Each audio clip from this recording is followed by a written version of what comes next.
voice of fandom, a hero arose, leader of a legion, the voice of many. Identifiable only by the sacred skull ring, the critic that talks, the fanboy who stalks. Beware his power. Slam evil, motherfucker. In a world of uncertainty, where movie theaters are plagued by remakes and sequels, in a world where big budget movies can still suck, in this world we have the Blockbuster Buster.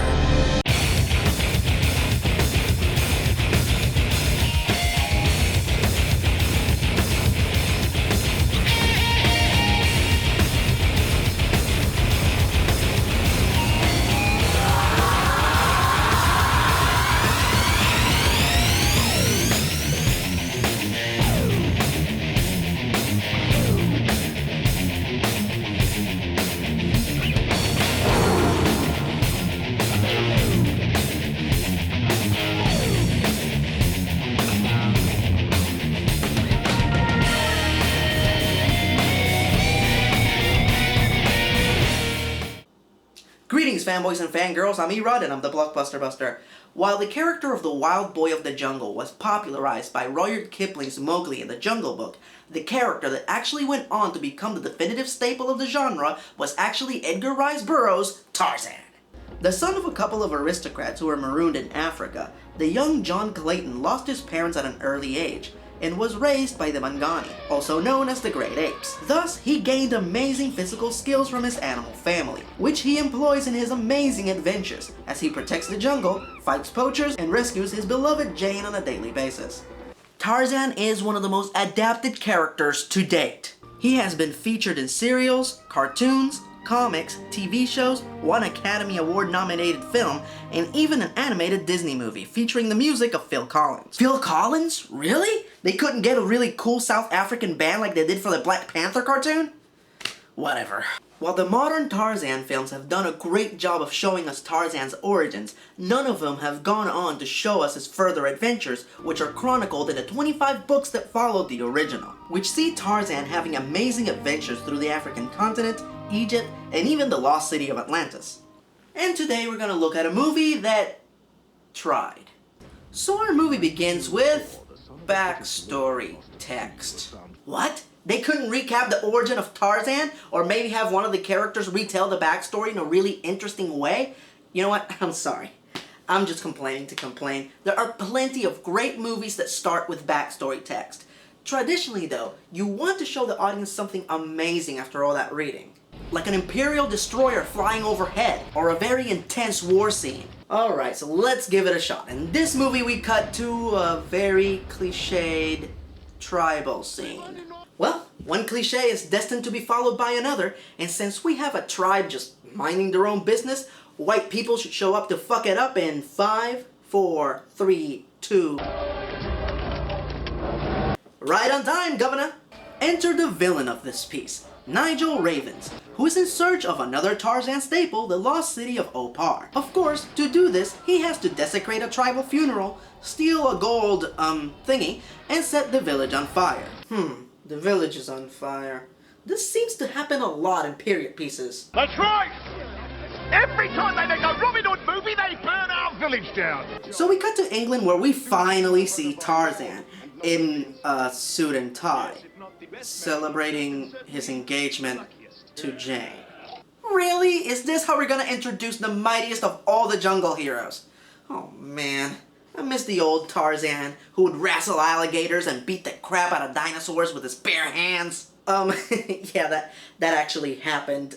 You see, these dinosaurs survived in this secluded area of Africa. Alright, fine, I admit it, it's silly.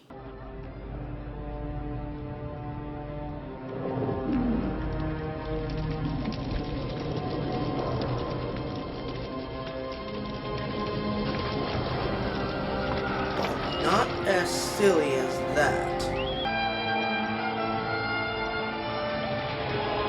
Mugambi. John. Yeah, he could totally communicate with other people through fire in the books. Wrong! wrong! Really? They couldn't come up with a better way of calling Tarzan? Magical fireplace was the only option. Ugh. Oh well. At least now we know where Sirius Black learned it. But who was the third man in the room? Tarzan must leave at once to stop ravens from reaching the lost city, but that means that his wedding plans must be postponed. Jane naturally responds like this. What? The man that I'm marrying, who just so happens to be a beloved folk hero, suddenly has to leave on a short notice to go help other people? Oh, go to hell. Now I'm gonna go in the other room and forget about just how dead I would be if you hadn't rescued me all those times. So Tarzan travels to the African village that was raided by ravens and his men.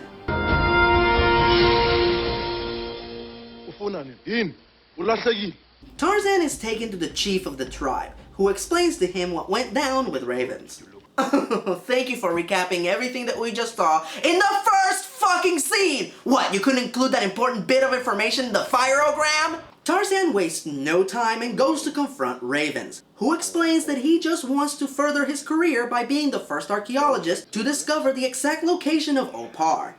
Tarzan, of course, responds in the most sensible way possible. Out of my way. Tarzan continues to make life difficult for Ravens by attacking his camp and his men with the help of his animal. Really? That's the best ape suit they could get?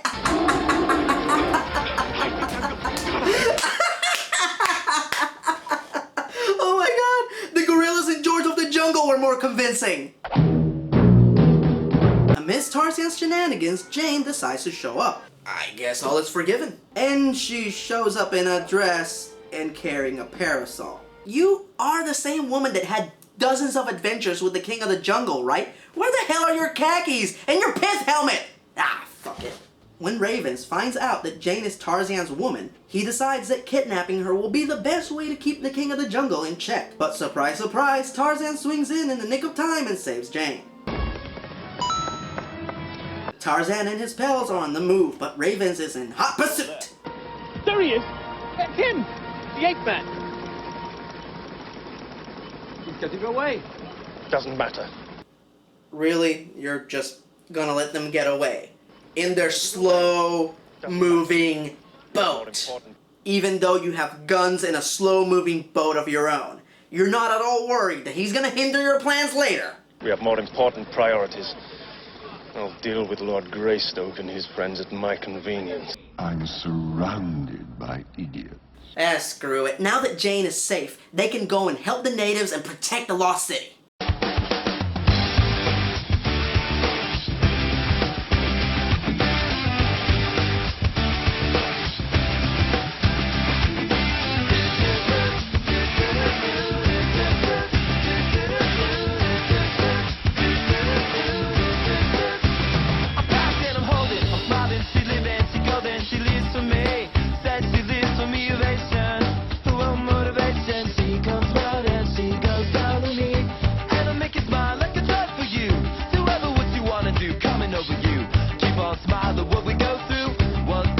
You know what, forget it. Let's just go see what the bad guys are doing.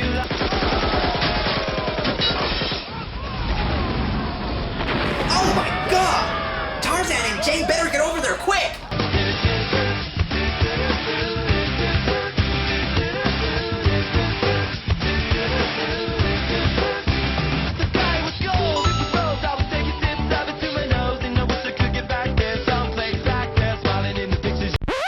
So finally, they run into the warrior tribe that protects the lost city. Alright, these guys are the meanest, toughest hombres in all of Africa.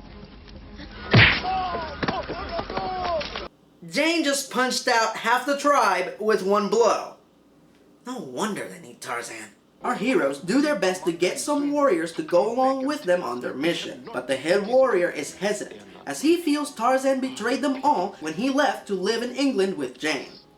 To me, you look like a Mizungu. John, please. To him, Mzungu are wisdom filled, and he just called me one. That's not so bad. It's not like he called you a Quinsu Warsha. What does a Quinsu Warsha mean? White devil.